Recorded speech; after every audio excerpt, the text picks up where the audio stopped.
parce que je crois qu'il y a quelque chose de plus grand que nous. Parce que croire est un besoin chez l'être humain, et donc c'est une quête. Dieu est réel, Dieu est vivant. La Bible est un livre de vie qui change les vies. Parce que croire en Dieu, ça fait une différence dans notre vie. Parce que les enseignements de la Bible viennent transformer les vies. Parce que la science révèle la nature, qui est la nature pointe vers le Créateur. Parce que le hasard ne peut ni expliquer l'origine de la vie sur Terre, ni le début de l'univers. Les murs entre la science et la foi s'effondrent. Parce que la religion présente ce que tu dois faire pour être sauvé. Le message de Jésus présente ce que Dieu a fait pour que nous puissions être sauvés. Parce qu'il y a encore des millions de personnes aujourd'hui qui déclarent que Jésus est vivant et qu'il a changé leur vie. Pourquoi croire? Parce que Pourquoi croire? Très très bonne question. Bonjour à tous et bienvenue à Nouvelle Vie chez vous, à toute la grande famille Nouvelle Vie et tous ceux qui nous regardent sur Internet. Je suis vraiment heureux d'apporter ce deuxième message dans la série « Pourquoi croire ?» Et je crois réellement que cette série de messages va nous aider, nous, l'Église, les croyants, les chrétiens, à approfondir notre connaissance sur Dieu, notre compréhension de la parole. Parce que vous savez, la foi chrétienne n'est pas une croyance aveugle ou ignorante. Non, la foi chrétienne nous pousse à la réflexion. C'est pour ça qu'on peut se poser les questions, parce que Dieu a des réponses à donner. Je crois également que cette série va donner des réponses à ceux qui se posent des questions existentielles. Vous n'êtes peut-être pas croyant, vous n'êtes peut-être pas chrétien, vous nous regardez aujourd'hui et vous avez des questions existentielles et vous n'arrivez pas à mettre des réponses sur cette question. Vous êtes à la bonne place. Parce que vous savez, l'être humain, depuis toujours, est à la recherche dans une quête de vérité. Il veut savoir la vérité sur les choses. Qu'est-ce qui est vrai, qu'est-ce qui est faux? Je suis né en 1986. Je sais, pour peut-être certains, j'ai l'air plus jeune, mais je suis né en 86, ce qui fait de moi, je fais partie de la génération qu'on appelle les millennials. Cette génération-là a beaucoup de noms, beaucoup de surnoms, et l'un de ces noms, c'est la génération Y. Y en anglais se dit why, et why veut dire pourquoi. Et le nom de cette génération, c'est pourquoi? Parce qu'elle se pose toujours des questions.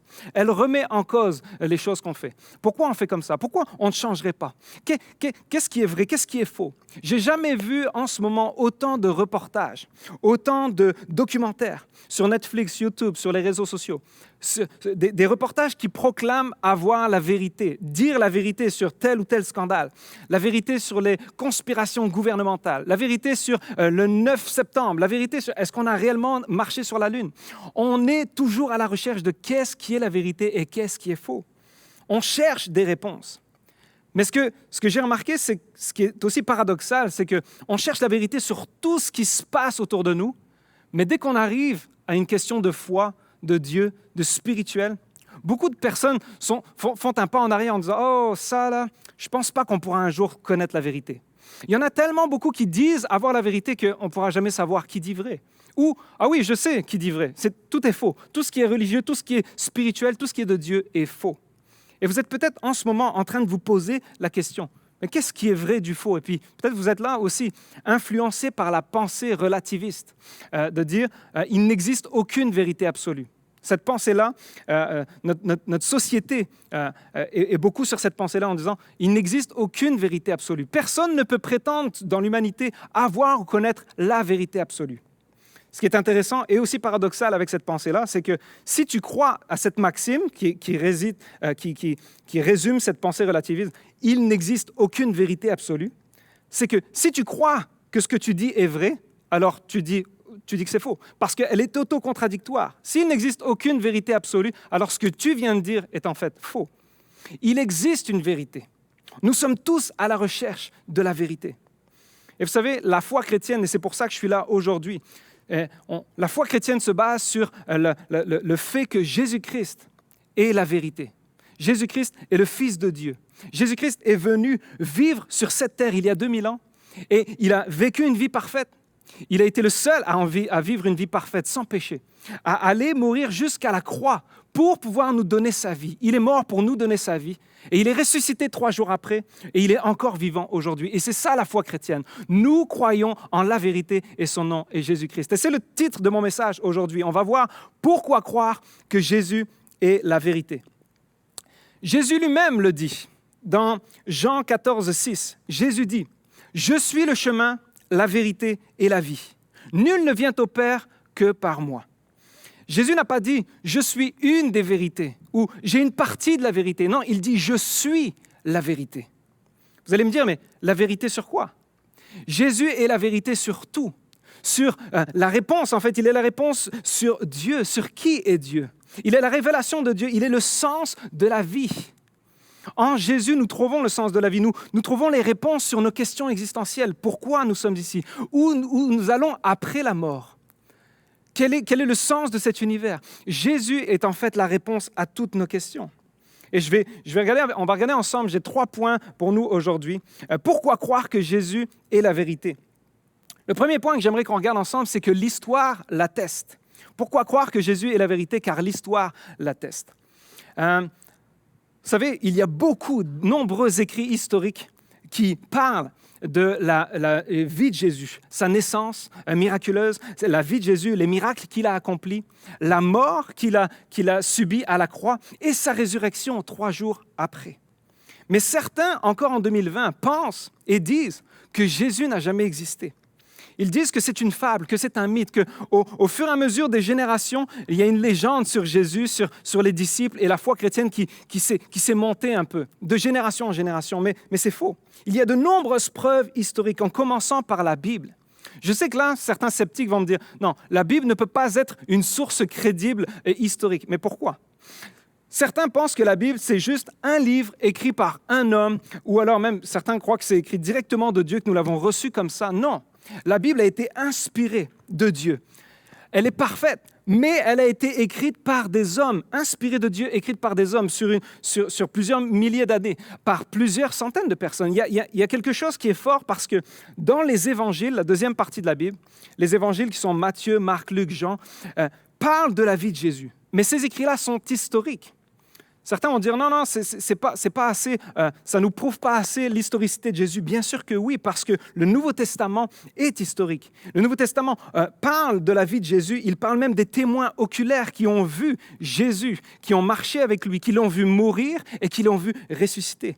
L'évangile de Luc, par exemple, Luc est le plus scientifique de tous les évangélistes. Il nous parle dans Luc 1, versets 1 à 14. Il nous montre comment il a fait pour valider le texte qu'il écrit. On lit ensemble, Luc 1, versets 1 à 14. Plusieurs personnes ont entrepris de composer un récit des événements qui se sont passés parmi nous, d'après les rapports de ceux qui en ont été les témoins oculaires depuis le début et qui sont devenus des serviteurs de la parole de Dieu.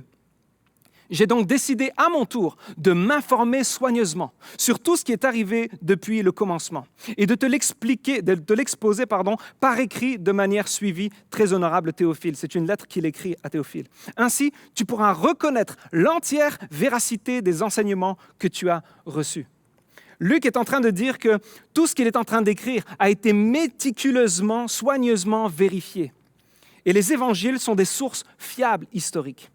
Certains disent non, c'est devenu une légende au fil des temps parce qu'on n'a jamais vraiment de preuves de ce qui a été écrit et si c'est véridique. Non, parce qu'aujourd'hui, on a retrouvé plus de 20 000 copies des manuscrits du Nouveau Testament. 20 000 copies.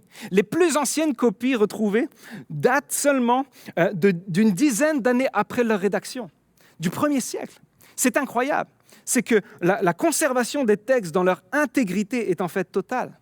C'est Josh McDowell, un apologète, auteur de nombreux livres, qui dit « Si quelqu'un rejette la Bible sous prétexte qu'elle n'est pas fiable sur le plan historique, alors il devra aussi rejeter toute la littérature de l'Antiquité. » Bien sûr, certains vont dire « Ok, mais moi j'ai besoin d'autres sources extra-bibliques. » Et il y en a qui prouvent la vie de Jésus, sa mort et sa résurrection. Les sources extra-bibliques, il y a des historiens qui ne savaient pas quoi faire avec ce qui se passait à Jérusalem en ce temps-là, en Israël.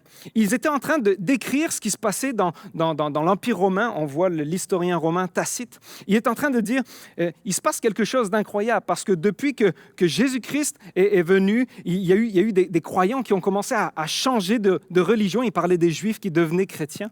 Et ça a fait tellement un impact dans la société que même à Rome, Néron, avec l'incendie de Rome, a mis la faute sur les chrétiens. Parce qu'il disait, il y a tellement de choses qui se passent que les chrétiens font tellement de bruit après avoir rencontré Jésus. Il y a quelque chose d'incroyable. Et l'historien romain Tacite est en train d'écrire tout ça. Il est en train d'attester que Jésus-Christ a vécu et que d'après sa vie, sa mort et sa résurrection, le monde était en train de changer. Et lui, il n'avait rien, entre guillemets, il n'avait rien à gagner à dire que Jésus était vivant et qu'il était mort ou ressuscité. Non, parce que lui était un historien neutre. Il regardait ça de loin. C'est comme les historiens juifs, comme Flavius Joseph, qui a écrit. Les Romains et les Juifs n'avaient rien à gagner à dire que, oui, en fait, Jésus est là et puis on croit en ça. Non, ils ne croyaient même pas que Jésus était la vérité à cette époque-là. Ils ne savaient pas quoi faire avec les chrétiens, avec le christianisme qui était en train de grandir. Et il y a plus d'une dizaine, voire une douzaine d'historiens qui ont parlé de Jésus, de ce qui se passait en ce temps-là, comme Thallus, Suétone, Pline le Jeune, Lucien de Samosate. Des dizaines. Si vous voulez la liste exhaustive, il y a un livre qui s'appelle « The Historical Jesus », écrit par Gary Habermas. Vous pouvez aller sur son site. Et ce livre-là est gratuit en PDF. Vous pouvez avoir toute la liste exhaustive de tout ce que l'histoire atteste de Jésus. Toutes ces différentes sources font en fait, comme l'historien Simon Mimouni nous dit, nous pouvons dire que Jésus est certainement l'un des personnages les mieux attestés de l'Antiquité. Et la diversité des sources le concernant rend la thèse mythiste insoutenable. Mythiste veut dire qu'il croit que Jésus est un mythe. En fait, nier l'existence de Jésus, c'est en fait vouloir se débarrasser de tout ce qu'il représente. Jésus a transformé l'humanité. Il n'est pas seulement venu mettre un calendrier. Voici un avant Jésus-Christ et un après Jésus-Christ. Non, il est venu transformer l'humanité, les valeurs, la morale. Comme le dit l'ancien journaliste au Nouvel Obs, Jean-Claude Guilbeault, qui était un ancien agnostique devenu chrétien, il nous dit « La plupart des convictions auxquelles nous adhérons spontanément, celles qui sont inscrites dans la Déclaration des droits de l'homme et du citoyen de 1948 et qui fondent la démocratie occidentale, trouvent leur source dans le biblique. Le monde a été changé par la venue de Jésus-Christ et les évangiles nous le témoignent. Jésus est venu non pas seulement pour marquer un point dans l'histoire, il est venu pour éclairer le monde et tous ceux qui voulaient mettre leur foi en lui. Jean 8, verset 12 dit, Jésus qui parle, dit « Je suis la lumière du monde. Celui qui me suit ne marchera pas dans les ténèbres, mais il aura la lumière de la vie. » Jésus est venu pour éclairer l'humanité, pour la changer, pour la transformer. Et l'histoire nous prouve que Jésus a bien vécu, il a bien fait des miracles, il est bien mort et ressuscité 3 jours après. Il y a beaucoup, peut-être, quelqu'un va me dire, il y a beaucoup de gens qui ont marqué l'humanité. Tu me dis que Jésus est venu apporter une lumière dans l'humanité, mais il y a beaucoup de grands hommes et de grandes femmes qui ont éclairé l'humanité. Et c'est vrai, mais jamais de la manière dont Jésus a fait. C'est mon deuxième point. Pourquoi croire que Jésus est la vérité? Parce qu'aucun homme n'a jamais fait ce que Jésus a fait. Vous savez, ma génération est née on est né dans une société post-moderne, post-chrétienne. Et un peu le slogan, en ce moment, c'est un peu « Fais ce qui te semble bon et crois ce qui te semble vrai ». C'est un peu le pluralisme. Prends ce que tu veux, fais un mix, et puis si tu dis que c'est ta vérité à toi, tant mieux, on est content pour toi. Il n'y a plus une recherche ultime de vérité, c'est un peu « Si tu dis que tu as la vérité, on te croit. Si tu penses vivre ta vie comme tu le veux, vas-y. » Il n'y a plus de codes moraux réellement. Et on dit un peu, Jésus est une vérité parmi tant d'autres. Beaucoup, à chaque fois que je parle avec quelqu'un, je lui pose la question, mais que crois-tu de Jésus? Ils me disent, c'est vraiment un homme de bonne valeur. C'est un enseignant incroyable. Non, ce n'est pas Dieu, je ne suis pas prêt à dire que c'est Dieu, mais c'est un bon maître de morale. C'est un exemple à suivre. La majorité de notre société pense que Jésus est une bonne personne, mais ils ne sont pas prêts à dire que Jésus est Dieu. Pourtant, si on regarde ce que Jésus a dit de lui-même, on ne peut pas concilier les deux si on ne croit pas que Jésus disait la vérité. Jésus a proclamé sa divinité. Il disait qu'il était le Fils de Dieu. Jésus disait qu'il pouvait pardonner les péchés. Qui d'autre que Dieu peut pardonner les péchés? Il disait qu'il allait mourir, mais qu'il allait ressusciter 3 jours plus tard. Qui peut être saint d'esprit en croyant qu'il va mourir et ressusciter? Personne ne pourrait dire ça. Aucun homme dans l'histoire de l'humanité, aucune femme dans l'histoire de l'humanité ne pouvait le faire. Parce que Jésus n'est pas comme tous les hommes, ni comme toutes les femmes. Jésus était Dieu. C'est C.S. Lewis qui dit, il est décédé aujourd'hui, c'est un ancien professeur de l'université de Cambridge, un auteur de beaucoup de livres, lui aussi, ancien agnostique devenu chrétien, qui dit « J'essaie ici d'empêcher quiconque de dire cette chose insensée que les gens disent souvent de lui. Je suis prêt à accepter Jésus comme un grand maître de morale, mais je n'accepte pas sa prétention d'être Dieu. Il ne faut pas dire cela. Un homme qui ne serait qu'un simple homme et qui tiendrait le genre de propos que Jésus a tenus ne serait pas un grand maître de morale. Ce serait un fou, au même titre que l'homme qui se prend pour le diable de l'enfer. Vous devez choisir. Ou bien cet homme était et est le Fils de Dieu, ou bien c'est un fou, si ce n'est pire. On ne peut pas dire que ce que disait Jésus était bon et ne pas le reconnaître comme vrai. Parce que si Jésus disait quelque chose et que c'était faux, alors c'était un fou. Mais si Jésus disait qu'il était le Fils de Dieu, qu'il pouvait pardonner les péchés, qu'il allait mourir et ressusciter pour sauver l'humanité, mais que c'est vrai, alors ça change tout. Jésus a dit lui-même qu'il était l'accomplissement de toutes les prophéties qui attendaient le Messie. Dans l'Ancien Testament, la première partie de la Bible, ça a été écrit des centaines, voire des milliers d'années avant la naissance de Jésus-Christ. Et dans l'Ancien Testament, il y a plusieurs centaines de prophéties. En fait, il y a 300 prophéties messianiques. 300 prédictions, on pourrait dire ça un peu, qui précisent « voici qui sera le Messie ».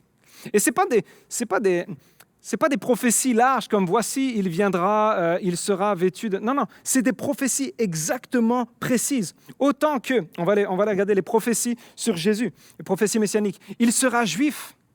Une prophétie, vous avez les références bibliques à côté. Il sera de la tribu de Juda. Il sera de la lignée familiale de David. Il naîtra à Bethléem. Il sera trahi par un ami proche. Jésus a vécu tout ça. Il sera vendu pour 30 pièces d'argent. Il sera crucifié aux côtés de brigands. Et il sera mis dans le tombeau d'un homme riche. Ça, c'est seulement 8, même pas une dizaine de prophéties sur les 300 prophéties qui parlent de la venue d'un sauveur, d'un Messie. C'est Jean 5, 39. C'est Jésus qui parle et il dit « Vous sondez les Écritures parce que vous pensez avoir en elles la vie éternelle. » Il parle aux Juifs de l'époque. Mais il dit « Ce sont elles, en parlant des Écritures, qui rendent témoignage de moi. » Il est en train de dire que tout ce qui est écrit dans l'Ancien Testament, dans la Torah, est en train de pointer vers moi. Car la révélation de l'amour de Dieu était en Jésus-Christ. Jésus est le Sauveur tant attendu. Écrit des centaines et des milliers d'années avant sa venue. Les prophéties précises. Et aucun être humain ne pourrait prétendre être ce Messie qu'on attendait. En fait, il y a Peter Stoner, dans son livre « Science Speaks », a calculé la probabilité pour que quelqu'un, un jour dans l'humanité, puisse accomplir seulement 8 des 300 prophéties. Elle serait de 1 sur 100 000 milliards, je pense. C'est 10 puissance 17. C'est tellement grand qu'on n'arrive même pas à le lire en termes. C'est 10 puissance 17, c'est énorme, c'est impossible. En fait, personne dans l'histoire de l'humanité ne pourrait même passer proche d'accomplir seulement 8 des 300 prophéties sur Jésus. Toutes ces prophéties ont trouvé leur accomplissement en une seule personne, la personne de Jésus-Christ. C'est pour ça que Jésus n'est pas un homme parmi tant d'autres. C'est pour ça qu'il n'est pas seulement un grand maître de morale. C'est fou parce que l'une de ces prophéties qui parlait du Messie, une prophétie datant de 1012 avant Jésus-Christ, vous pourrez le lire, c'est dans Psaume 22, versets 6 à 18. Ce psaume prédit que cet homme, en parlant de Jésus, le Messie, aurait les mains et les pieds percés, c'est-à-dire qu'il serait crucifié. Cette description fut faite 800 ans avant que la crucifixion ne soit introduite et appliquée par les Romains. Inspiré par l'Esprit de Dieu, celui qui écrivait ce psaume était en train de prédire la manière dont Jésus allait mourir avant que cette méthode ne fût créée. C'est pour ça que Jésus n'est pas un parmi tant d'autres. C'est pour ça que Jésus n'est pas seulement un prophète ou un messager. Jésus a dit « Nul ne vient au Père que par moi ». Il était en train de dire « Personne ne peut venir à Dieu si ce n'est par moi. Personne ne peut avoir la vie éternelle sans passer par moi. » Oui, c'est exclusif, parce que la vérité est exclusive. La vérité, c'est qu'un a raison et les autres ont tort. C'est pour ça qu'on ne peut pas dire que Jésus était un grand maître de morale comme beaucoup d'autres. Comme les gens aujourd'hui qui disent, mais toutes les religions sont un peu pareilles. Tout le monde a un peu sa vérité. En fait, toutes les religions valent la même chose, vous parlez de la même chose. Non, pas du tout. C'est Ravi Zacharias, un grand apologète, auteur de nombreux livres, dont Jésus et les autres divinités, qui dit « Dans nos sociétés postmodernes, on pense souvent que toutes les religions sont fondamentalement les mêmes, avec quelques petites différences superficielles. Alors qu'en fait, les religions sont fondamentalement différentes, avec quelques similarités superficielles. On mélange les deux concepts. On pense croire que oui, en fait, Jésus, c'est un des nombreux à dire qu'il avait la vérité parce que c'est une des nombreuses religions. Non, Jésus est venu pour briser la religion. Jésus est venu non pas pour dire aux hommes, voici tout ce que vous devez faire pour pouvoir gagner votre salut. Voici tout ce que vous devez subir pour pouvoir impressionner Dieu, pour qu'il vous donne une place à côté de lui. Non, Jésus était en train de dire, aucun homme, aucune femme, si bon soit-il, pourrait être assez parfait pour pouvoir être dans la présence de Dieu. C'est pour ça que ça ne sert à rien ce que tu essayes de faire, de toujours essayer de faire des bonnes actions pour te sentir mieux, pour peut-être un jour dire « Ok, j'ai une vie assez bonne et peut-être qu'un jour, si jamais il y a un Dieu quelque part, quand je vais arriver après ma mort, au moins j'aurai dans la balance beaucoup de bonnes actions. » Non, personne ne pourrait dire ça. Parce que nous sommes pécheurs, nous sommes remplis de quelque chose de mauvais. Et vous le savez comme moi, au plus j'essaye de faire le bien, au plus l'orgueil vient. Et l'orgueil n'est pas quelque chose de bien. L'homme ne peut pas se sauver par lui-même. Et la religion est en train de te dire, fais plein de choses. Et peut-être qu'un jour après ta mort, peut-être que ça va compter dans ton salut. Alors que non. La religion, c'est tout ce que l'homme doit faire pour atteindre Dieu. Le christianisme, c'est Dieu qui a tout fait pour venir atteindre l'homme. Il a traversé le ciel, il est venu naître comme un enfant. Il a vécu ici une vie parfaite pour que nous puissions dire, il n'est pas comme nous, il est différent. Oui, il était 100% homme, mais Jésus était aussi 100% Dieu. C'est pour ça qu'il a pu aller souffrir à la croix, prendre ton péché et le mien. Notre souffrance, c'est lui qui l'a portée. Et il est mort et il est ressuscité pour que nous puissions être justifiés, pardonnés de nos péchés, pour pouvoir un jour être dans l'éternité avec lui pour toujours. Dieu, à travers Jésus, est venu pour nous rencontrer. Je parlais de ça avec quelqu'un il y a quelques temps, alors que j'ai passé 24 heures à l'hôpital, rien de grave, je vous rassure, mais j'ai dû passer 24 heures, une nuit à l'hôpital. Et alors que, vous savez, comme moi, 24 heures à l'hôpital, c'est long. Alors, j'avais mon téléphone, puis je regardais des séries Netflix. Et puis, à un moment donné, je commence à regarder je lisais les livres, je regardais des séries Netflix. 24 heures, c'est vraiment long, vous me comprendrez. Et puis, je termine en regardant des débats apologétiques. Je suis vraiment, c'est pour ça que je suis pasteur. C'était la science et la foi, comment ils peuvent cohabiter. Ne manquez pas le message de Dr Stéphanie Rieder qui va nous apporter comment la science et la foi peuvent fonctionner. C'est incroyable. J'étais en train de regarder un des débats, une conférence vraiment intéressante. Et une personne du personnel médical entre dans ma chambre pour faire des tests et tout ça, puis il me dit qu'est-ce que tu regardes sur YouTube? Alors, je lui explique. Donc là, je suis allongé sur mon lit en jaquette, puis je lui parle. Donc, voici, je suis en train de regarder une conférence, puis c'est vraiment intéressant. Puis il me dit, c'est quoi comme conférence? Alors, je lui explique. La science et la foi, comment elles sont complémentaires. Et là, il me regarde assez stupéfait, puis il me dit, mais qu'est-ce que tu fais dans la vie? Alors, je lui explique, je suis pasteur. Et là, je ne sais pas ce qu'il pensait, il a tout de suite dit, moi, je suis athée. J'ai dit, il n'y a aucun problème. Et puis là, on a commencé à discuter. Il avait à peu près le même âge que moi. Et puis, on a commencé à discuter, vraiment des bonnes discussions. Et je peux vous dire que la majorité des discussions qu'on avait étaient très intéressantes parce qu'on arrivait souvent aux mêmes conclusions. On parlait ensemble justement, on parlait de la vidéo YouTube que je lui expliquais que la science et la foi, lui, c'est un scientifique. Alors, il aime la science, il aime les données, il aime les découvertes. Et puis, je lui disais que moi aussi, je ne suis pas un scientifique, mais j'aime découvrir ce que la science dit. Parce que pour moi, la science est juste la signature de Dieu. À chaque découverte que la science fait, quand elle est validée, ça nous montre la grandeur de Dieu. Et alors que je lui dis ça, pour lui, c'était un peu un concept qui ne fonctionnait pas ensemble. Comment un pasteur qui a la foi spirituelle peut aimer la science qui est naturelle. Et je lui explique que Dieu doit exister parce que la complexité du corps humain, de l'univers, de tout ce qui est ici, tout ce qui est beau, comme on l'a vu avec Pasteur Claude la semaine dernière, tout ce qui est parfait et la complexité de l'univers ne peut venir de rien d'autre que quelqu'un qui l'a créé intentionnellement. Et alors qu'au début, il me dit qu'il est athée, au plus on parle, au plus je vois qu'il nuance sa pensée. Et puis, il devient agnostique durant la discussion. Alors il dit, oui, peut-être qu'il y a quelqu'un là-haut, mais en tout cas, on ne saura jamais. Et là, on rentre encore dans une discussion vraiment intéressante. Je pense qu'il a fait des heures supplémentaires avec moi. Moi, j'étais bien content. Au lieu de Netflix, j'avais vraiment une discussion avec quelqu'un de vrai. Et alors qu'on parle, je lui explique, je lui dis, mais tu ne penses pas que si jamais il y a un créateur qui crée quelque chose, il ne voudrait pas être en relation avec sa création? Là, il me dit, je ne sais pas. Je dis, OK, prends toi et moi, imaginons qu'on soit artistes.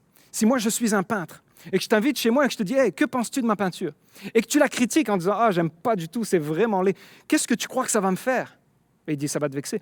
Exactement, parce que notre création est une extension de nous-mêmes. On met nos émotions, notre amour, notre intention est dans notre création. Je dis, et si nous sommes aussi imparfaits que des êtres humains, et puis là, il était d'accord avec moi, on est imparfaits même si on veut être des bonnes personnes. Tout ce qu'on crée, on veut être en relation. Il y a comme un lien d'attaché. Je dis, si Dieu a créé un univers aussi complexe, avec une humanité aussi belle, même si elle est malade, mais elle est belle, je dis, Dieu a voulu être en relation avec nous. Et c'est pour ça que je commence à lui expliquer l'histoire de Dieu qui se révèle par les écrits, par les prophètes, et ultimement en envoyant son Fils Jésus-Christ. Et alors que je lui parle de Jésus-Christ, je vois que c'était la première fois qu'il le pensait de cette manière-là. Il n'y avait aucune personne, peut-être dans sa classe de sciences, qui lui avait parlé de Jésus-Christ. Il n'avait peut-être jamais confronté, malheureusement, ses pensées à la foi chrétienne. Mais alors que je lui parlais, on se rendait compte tous les deux que l'humanité est belle et Dieu a un œil sur l'humanité parce que nous sommes le summum de la création. Jésus a donné sa vie pour que l'humanité soit sauvée. Et alors qu'on discutait, je ne sais pas combien ça faisait de minutes ou de dizaines de minutes, pour moi ça a paru des heures, mais c'était tellement intéressant et lui aussi, il restait, sinon il serait parti. Si ça ne l'intéressait pas, vous inquiétez pas, il serait parti. Et on discutait ensemble, puis à la fin, je lui ai donné un défi, je lui ai dit, j'aimerais que tu puisses lire l'évangile de Jean. OK, c'est comme dans le Nouveau Testament, c'est Matthieu, Marc, Luc, Jean. Jean démontre l'amour de Jésus, l'amour de Dieu pour nous et la divinité de Jésus. Puis je te donne un exercice, je te donne un défi, lis-le. Puis j'espère qu'il a lu, il était vraiment intéressé.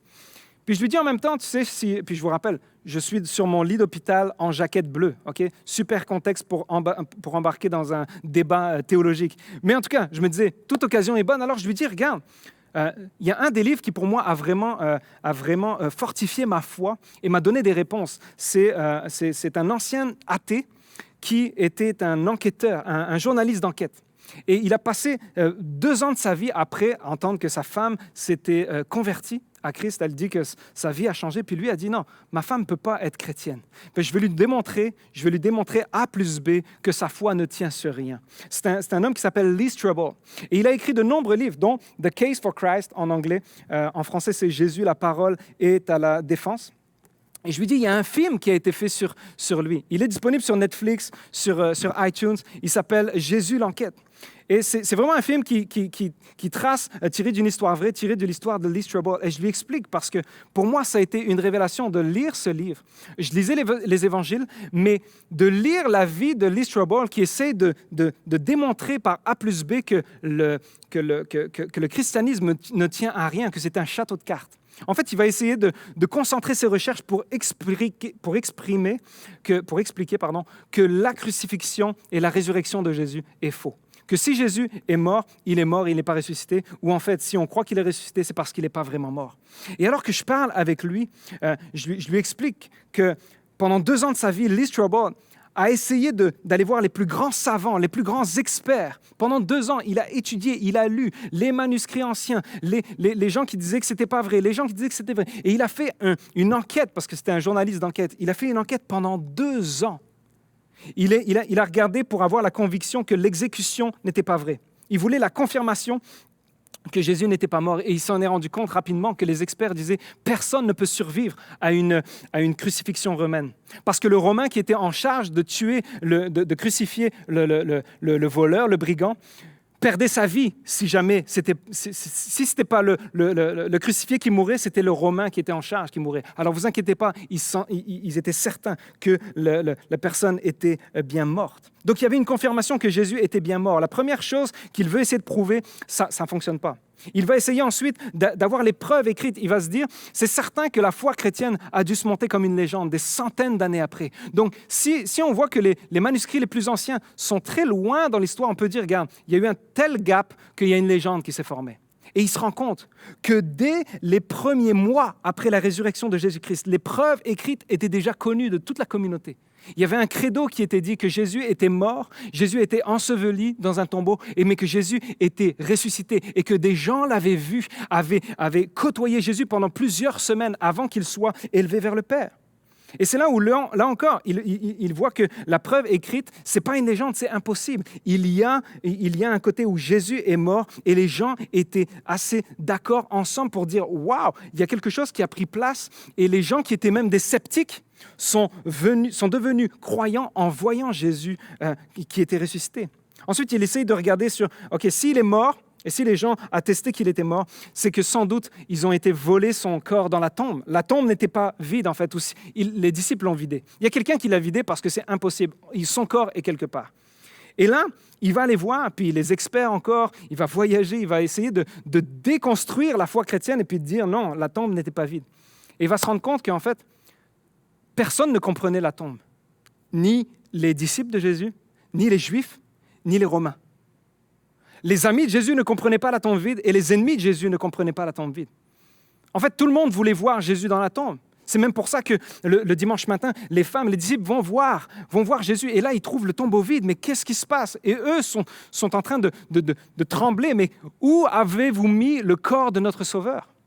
Et là, ils se rendent compte que, OK, mais ce n'est pas les disciples qui l'ont volé parce que le complot est impossible. La pierre était roulée, les gardiens romains étaient devant pour bien la garder. C'était impossible qu'il y aille là.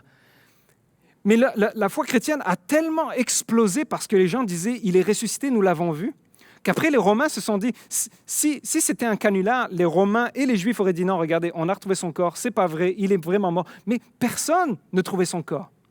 Ni les Romains, ni les Juifs, ni les disciples. C'est juste 3 jours après que le dimanche matin, le tombeau était vide et Jésus s'est révélé, s'est montré vivant aux disciples. Et ensuite, pendant plusieurs semaines. Alors ensuite, il s'est dit, OK, si la tombe, ce n'était pas un canular, on va regarder les personnes qui disaient que c'était des témoins oculaires, ça doit être faux. Et là, il va concentrer ses recherches sur aller voir qui étaient les personnes qui disaient avoir des témoins oculaires. Et il trouve que dans les premiers écrits, il y a plusieurs centaines de personnes qui ont attesté, voir et rencontrer Jésus, qui ont mis ses mains dans ses plaies, qui ont vu que c'était vraiment Jésus qui avait été crucifié, qui était mort, mais qui aujourd'hui était ressuscité. Il y avait 9 sources à l'intérieur du Nouveau Testament et hors du Nouveau Testament qui corroborent la résurrection de Jésus-Christ. Et Lee Strobel arrive devant ces faits et il est obligé, après 2 ans, de dire, mais la crucifixion est vraie, la mort de Jésus est attestée et la résurrection de Jésus a été prouvée. Et là, il se tourne vers Dieu, il se dit, OK, je n'ai plus aucun argument. Mais si tu es Dieu, montre-moi que tu es vrai. Et là, il fait une prière et Dieu vient le rencontrer. Sa vie est transformée complètement. Le même témoignage que j'ai, que des millions de personnes aujourd'hui qui disent qu'ils avaient rencontré Jésus-Christ, proclament, nous avons rencontré Jésus et ça a transformé nos vies. Et aujourd'hui, c'est un apologète qui écrit des livres, qui fait des conférences partout. Alors je lui ai dit à ce médecin-là, je lui ai dit, regarde ce film, lis l'Évangile de Jean parce que tu vas voir que Jésus-Christ est la vérité. Mon 3e et dernier point, pourquoi croire que Jésus est la vérité? Parce qu'il change encore des vies aujourd'hui. La majorité des gens que je rencontre parfois à l'église, qui viennent d'autres pays, d'autres cultures, ils n'ont pas les mêmes âges que moi, mais à chaque fois que je parle avec eux, que je rencontre quelqu'un qui se dit chrétien, quand je lui demande, mais c'était quoi ta rencontre avec Jésus? On a tous le même témoignage. On n'a pas tous la même culture, on n'a même pas tous le même background, le même bagage de vie. Mais à chaque fois qu'on parle de notre rencontre avec Jésus, c'est la même. Il change des vies aujourd'hui. Jésus n'est pas seulement mort et ressuscité il y a 2000 ans et puis, OK, il est resté là-bas. Il est encore vivant aujourd'hui et il se révèle à nous par son esprit. Et à chaque fois que je parle, on se rend compte que nos témoignages corroborent. On a fait une rencontre avec Jésus. Il a enlevé notre fardeau. Il nous a pardonné. Il y a quelque chose de fort dans une rencontre avec quelqu'un. Ce n'est pas avec un concept. Ce n'est pas une rencontre mystique. Ce n'est pas quelque chose que j'ai fait et puis que j'ai tellement cru que, OK, ça va. Ce n'est pas une béquille psychologique, au contraire. C'est une rencontre avec une personne. Ce n'est pas juste les disciples qui l'ont rencontré il y a 2000 ans. Non, il est vivant et il agit encore aujourd'hui et il se révèle à nous. Il y a des dizaines et des centaines de milliers de personnes qui, chaque année, témoignent avoir rencontré Jésus-Christ, qui est vivant aujourd'hui, qui se révèle. Il n'est pas en chair et en os, non, mais il est en esprit et il vient pour celui qui lui fait de la place.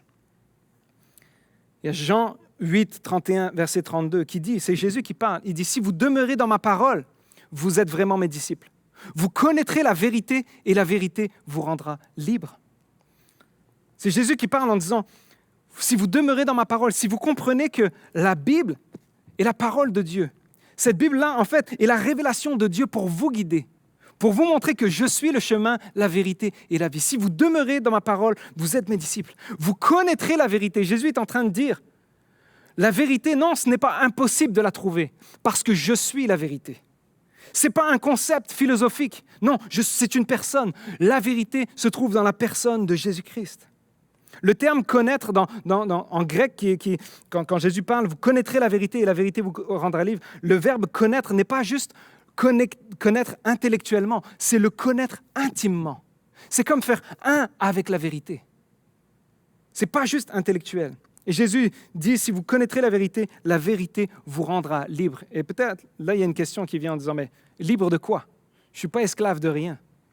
Je suis un homme libre, je suis une femme libre, je suis quelqu'un qui a une pensée libre. Je suis esclave de rien. La vérité, qui est Jésus-Christ, nous rendra libres, libres du mal, libres du péché, libres de la mort, libres de la séparation d'avec Dieu. Si vous êtes honnête avec vous et avec moi, personne ici n'est parfait. Personne ne peut dire, non, moi là, j'ai besoin de personne. J'ai toutes les réponses en moi-même et si je travaille fort, je serai la meilleure personne à vivre sur cette terre. Non, tout le monde se dirait, OK, même si tu es la meilleure version de toi-même, que tu travailles fort et puis que tu fais de la motivation, de la discipline, tout, tu ne pourras jamais devenir parfait. On aura toujours besoin de quelqu'un qui nous sauve.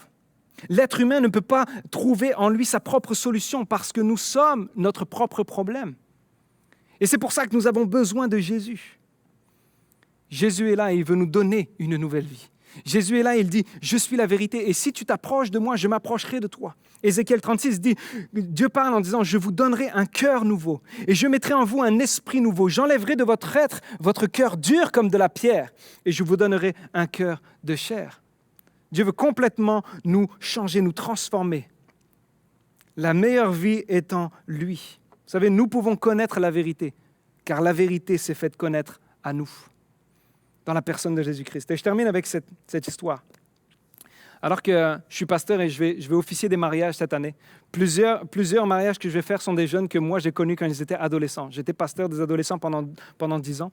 Et aujourd'hui, devenus adultes, ils m'ont demandé d'officier leur mariage. Puis c'est un honneur pour moi. Et l'un de ces jeunes que je vais marier, ce gars-là, je textais avec lui sur Messenger et puis on parlait du mariage et puis je suis remonté un petit peu plus dans nos anciennes discussions et puis on se connaît depuis des années. Mais je me souviens qu'à la même période de cette année, l'année dernière, il y a un an, il m'apprenait que l'un de ses amis que je connaissais bien était mort d'une overdose dans son sommeil. Et ça m'a brisé le cœur. Je me rappelais d'eux il y a des années en arrière, puis ils ne venaient pas d'un background chrétien du tout. Et puis le vendredi soir, alors que nous, on avait l'église ensemble, ils étaient venus invités par des amis, puis on discutait, on parlait du sens de la vie, de Dieu, on parlait du mal, on parlait de plein de choses, de la vie réelle. Et puis les deux étaient intéressés. Puis à chaque fois qu'on avançait, chaque semaine, on parlait ensemble, on débattait. Puis on priait, je priais avec eux, puis eux, ils n'étaient pas forcément certains de leur foi, mais ils avançaient. Puis jusqu'à un jour, plusieurs semaines, plusieurs mois après, où l'un des deux, celui que je vais marier, a décidé de dire, OK, je veux plus vivre cette vie-là. Les deux étaient comme des frères depuis la naissance. Ils vivaient tout ensemble. Ils étaient des meilleurs amis. Ils allaient dans le même party, ils buvaient les mêmes alcools, ils fumaient les mêmes drogues. Ils vivaient la même vie et ils avançaient comme ça dans la vie. Mais à un moment donné, je me souviens comme si c'était hier, c'était un mois de janvier. Alors que je parle et puis je prêche comme aujourd'hui je le fais. À la fin, je fais un appel et puis je dis, si quelqu'un ici veut laisser une place à Jésus dans son cœur, qu'il fasse juste lever la main. Et je me souviens que lui, celui que je vais marier cet été, lève sa main. Il s'avance à l'appel et on prie ensemble. Et puis là, il déverse sa vie puis il dit, Seigneur, même si j'ai pas vécu longtemps, je sais que ma vie ne te plaît pas. Et je sais que je ne peux pas continuer à vivre comme ça, dans ces patterns d'alcool, drogue, tout ça. Puis il dit, je veux vraiment changer de vie. Et alors, à ce moment-là, il donne sa vie à Dieu. Et même s'il avait encore plein de questions, il était au début de sa foi chrétienne, il commence à donner sa vie à Dieu. Et puis, on marche ensemble. Mais ses autres amis avec qui il venait restaient sur la garde. Ils entendaient le message, ils connaissaient la vérité, ils la comprenaient, mais ils ne les avaient jamais acceptés. Et c'est à partir de ce moment-là où il continuait à venir, mais les deux prenaient un chemin différent de vie. Et lui commençait de plus en plus à lire la parole, et puis à poser des questions, et puis à avancer. Puis il n'est pas devenu quelqu'un de parfait, mais il avançait dans une nouveauté de vie. Son cœur de pierre était changé en cœur de chair, et puis il avançait. Puis petit à petit, il a commencé à connaître une fille à l'église. Ils se sont mis ensemble, ils se sont fiancés, et là, je vais les marier cette année. Mais je me disais, quelle tragédie, alors que tout ce groupe-là était devant la vérité. Ils entendaient la vérité à chaque semaine. Ils la comprenaient. Peut-être même ils étaient en accord avec ça. Ouais, je pense que ça, c'est un bon point, ça, c'est un bon point. Mais ils ne l'avaient jamais accepté. Quand Jésus dit « Vous connaîtrez la vérité et la vérité vous rendra libre », ce n'est pas juste la connaître intellectuellement, c'est l'accepter dans nos vies. Je suis tellement fier de lui aujourd'hui alors que sa vie fonctionne et tout ce qui le détruisait lorsqu'il était adolescent et même il a été mis de côté. Il a été libéré du mal qui le rendait captif alors que lui et tous les autres se pensaient libres. On est jeunes, on vit comme on veut. Personne pour nous dire quoi, qui, quand, ni Dieu ni maître. On vit notre propre vie, on est le maître de notre propre destin. Et alors que les deux chemins faisaient ça. Je suis tellement profondément meurtri quand j'ai appris le décès par overdose. J'étais tellement blessé parce que je me disais, la vérité était donnée. Il y en a un qui l'a acceptée. Ne soyez pas loin de la vérité, alors que la vérité s'est rapprochée de vous. Vous pouvez connaître la vérité et la vérité veut se faire connaître à vous. Et aujourd'hui, avec tous mes arguments, même s'ils sont imparfaits, je suis juste en train de vous amener le côté où c'est Jésus la vérité. Tous mes arguments pointent juste vers une seule chose, Jésus. Il n'est pas venu et a adhéré à une religion qui l'a rendu esclave, comme le monde pense, non. Il a rencontré Dieu, Jésus-Christ, qui l'a rendu libre de tout ce qui le rendait mauvais. Et c'est avec ça que je termine aujourd'hui. Ne passez pas à côté de la vérité, parce que Dieu a tout fait pour venir vous rejoindre. Et même si vous avez des questions, c'est normal, nous en avons tous. Mais Jésus est là pour répondre à chaque question, à chaque période de notre vie. À chaque fois que nous nous approchons de lui, la parole de Dieu nous dit que Dieu s'approche de nous. Et il s'est approché il y a 2000 ans. Il a donné sa vie. Jésus-Christ est mort à la croix, prenant nos fautes sur lui. C'est pour ça que tu n'as pu apporter tes fardeaux, tu n'as pu apporter ce qui te rend mal, tu n'as pu à être oppressé par la culpabilité, par le péché, par tes addictions, par le mal, parce qu'il a pris sur ses épaules ce que tu n'as pas besoin de porter sur les tiennes. Mais il est là et il te dit, viens à moi. Il y a seulement moi qui peux te sauver. Il y a seulement moi qui peux te pardonner. Il y a seulement moi qui peux te rendre pur. Enlever ton péché, enlever ton fardeau et te donner une nouvelle vie. Non seulement ici, mais pour l'éternité, vivre avec moi. J'aimerais qu'on ferme nos yeux ensemble alors que je vais prier. Si c'est votre désir, là où vous êtes, de dire, OK, j'ai encore des questions. Je me sens peut-être tellement loin de Dieu, mais Dieu est proche de vous. Faites juste lui tendre la main spirituellement en disant, moi, je lève ma main vers Dieu. Seigneur, viens, prends ma vie. Je te demande pardon pour qui je suis. Et je veux vivre une nouvelle vie. Je veux donner ma vie pour que tu puisses la remplir et faire de moi une nouvelle personne. Seigneur, je te prie pour toutes les personnes qui écoutent ce message. Autant les chrétiens que ceux qui ne le sont pas encore. Seigneur, je te prie pour que tu te révèles à nous. Seigneur, mes paroles sont bien imparfaites, Seigneur. Mes mots sont bien petits, mais ta puissance, ton esprit peut faire la différence. Et tu veux venir sauver, Seigneur, celui qui écoute ce message maintenant. Tu veux venir te révéler à celui, Seigneur, qui te cherche. Seigneur, à celui qui vit dans cette vie et qui dit, mais il n'y a aucun sens à cette vie. Oui, tu es le sens de cette vie. Et Seigneur, merci parce que tu t'es révélé à moi et j'ai trouvé un sens à ma vie, une raison d'être, une raison de vivre et d'être heureux chaque jour de ma vie. Peu importe s'il fait beau ou s'il pleut, peu importe les hauts et les bas, Seigneur, tu es là, Seigneur Jésus, et tu me rassures et tu me donnes une vie, Seigneur Jésus, abondante dans cette vie et pour l'éternité. Seigneur, ni la mort, ni la vie, ni les persécutions ne pourront nous séparer de ton amour qui a été manifesté en Jésus-Christ. Merci parce que tu as donné ta vie pour que je puisse vivre libre de tout ce qui me détruit. Seigneur, je te prie pour que celui, Seigneur, qui écoute en ce moment, Seigneur, ouvre son cœur à toi. Seigneur, ce n'est pas mes arguments, Seigneur, qui vont convaincre. Seigneur, c'est ton esprit, alors que chacun puisse ouvrir son cœur en disant, si Jésus est la vérité, alors j'accepte cette vérité. Et cette vérité me rendra libre. Dans le nom de Jésus qu'on a prié et tout le monde dit Amen. On va terminer avec un chant qui proclame que Jésus est vivant et qu'il est ressuscité. Chantons-le ensemble.